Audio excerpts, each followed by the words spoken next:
Lord of the Flies is one of those books that just about everyone is required to read in school.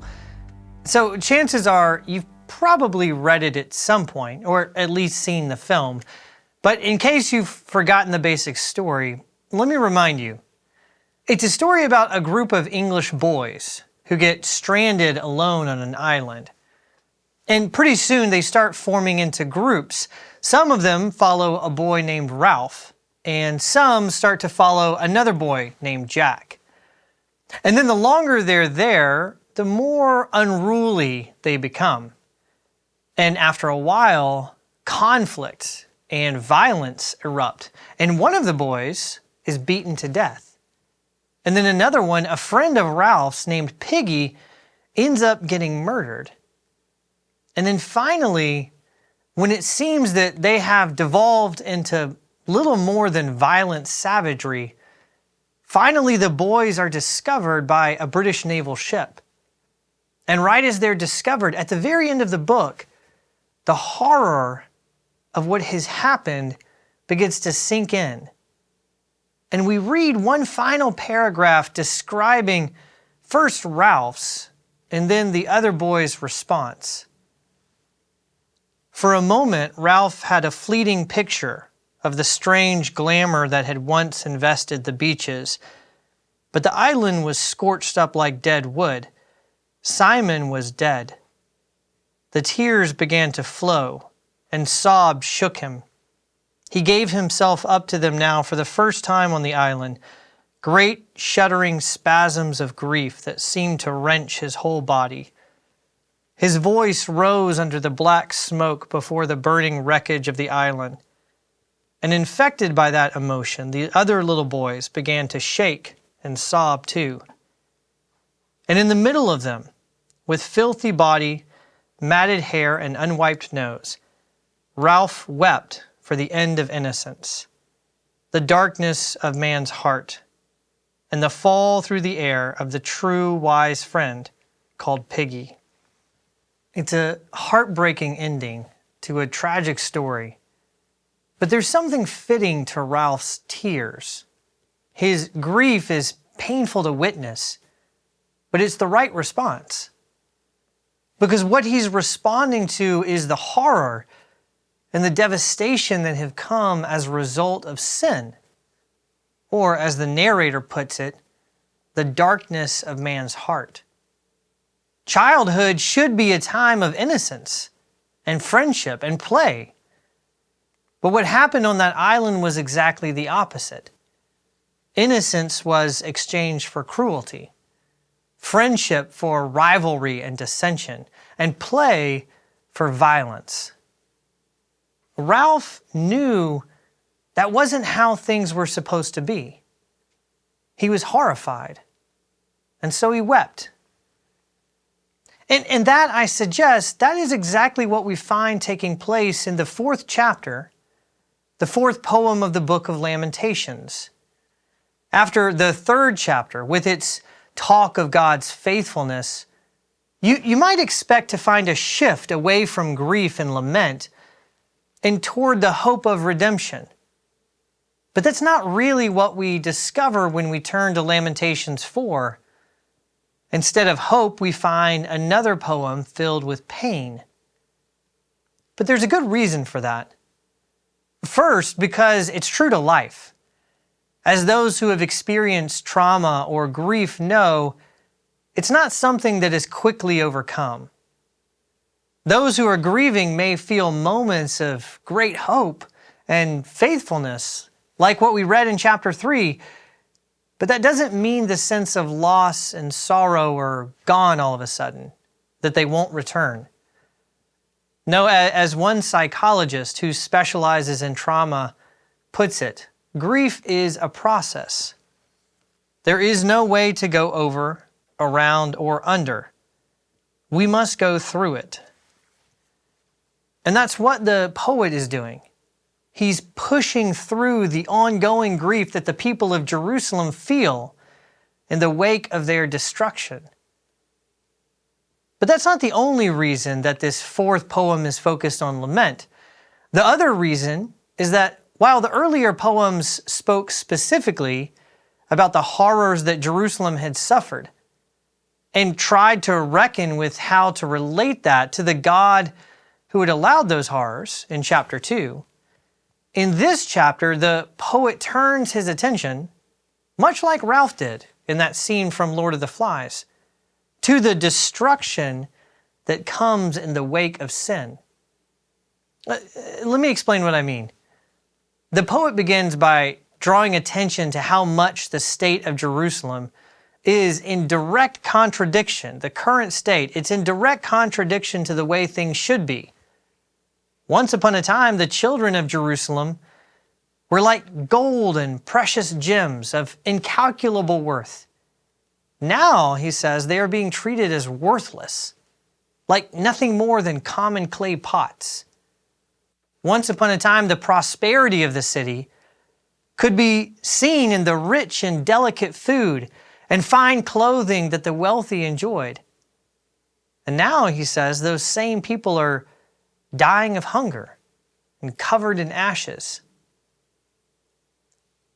But more heartbreaking than all that, young babies, infants, who should be able to depend on the care and the love and the protection of their mothers, are being neglected, abandoned, and even abused.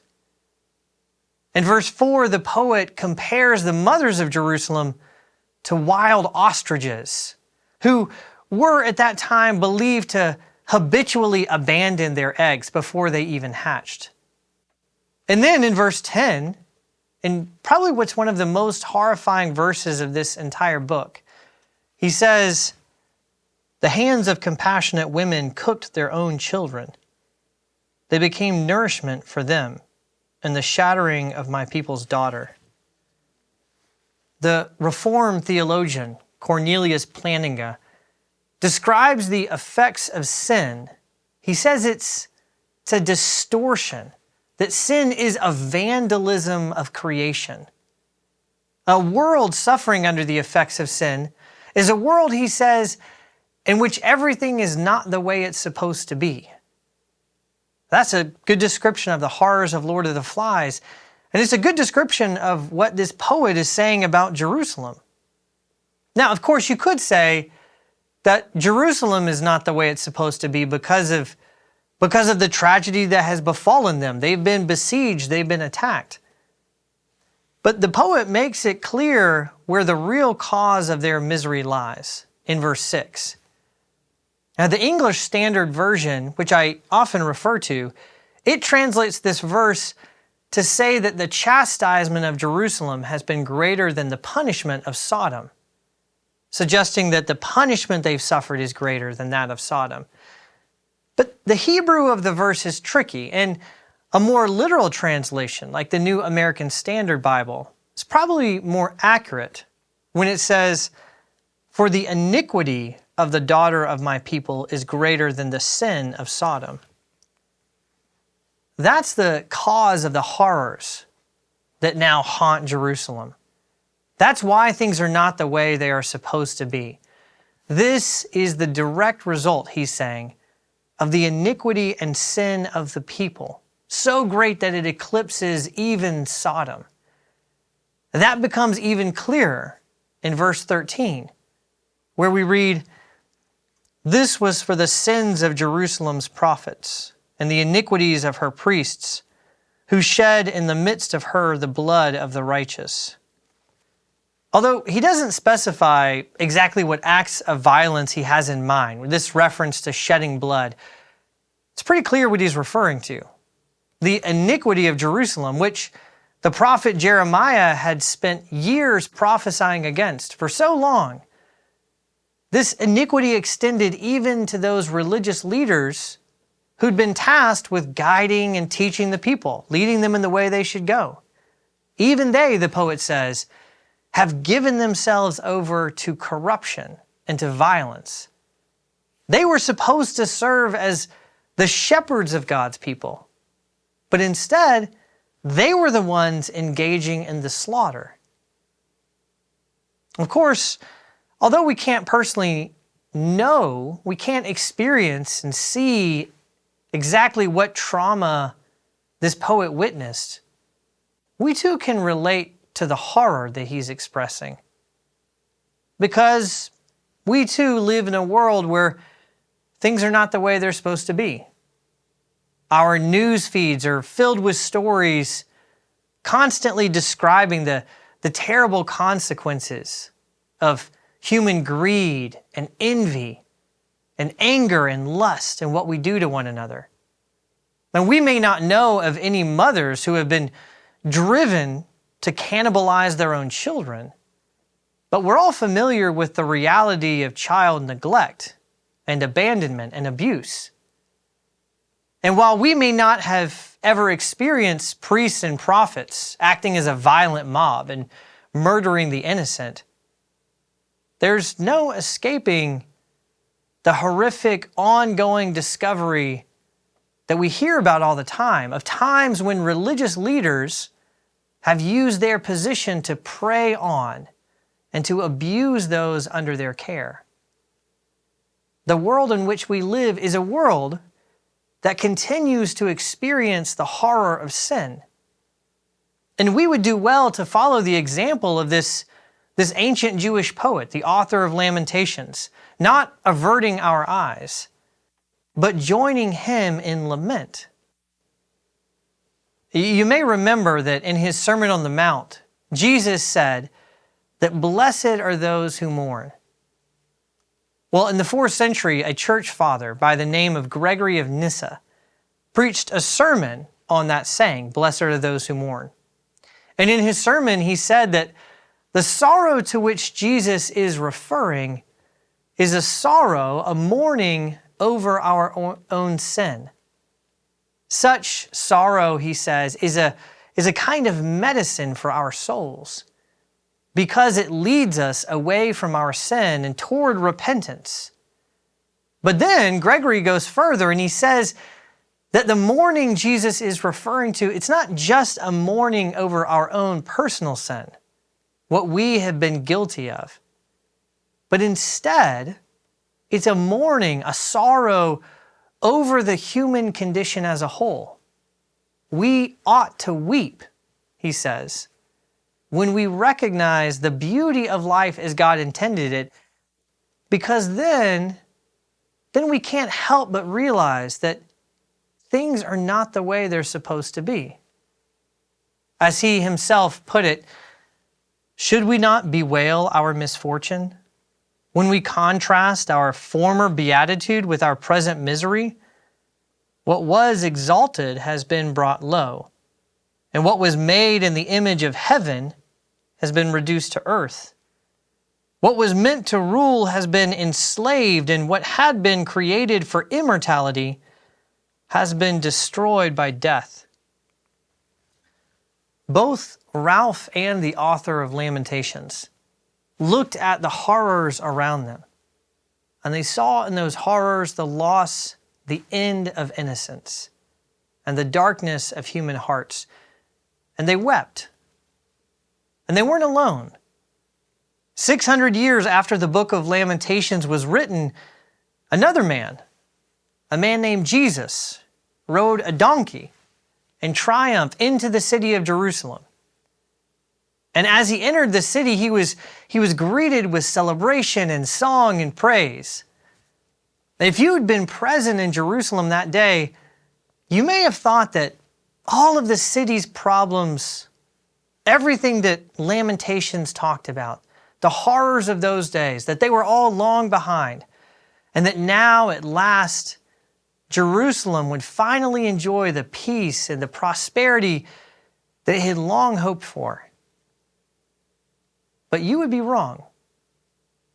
Within 4 decades, the city would once again be destroyed, and its people would once again be sent into exile. And that's because despite all of the great celebration that accompanied Jesus' entrance into the city, that day, even that day, sin still persisted. And Jesus knew it.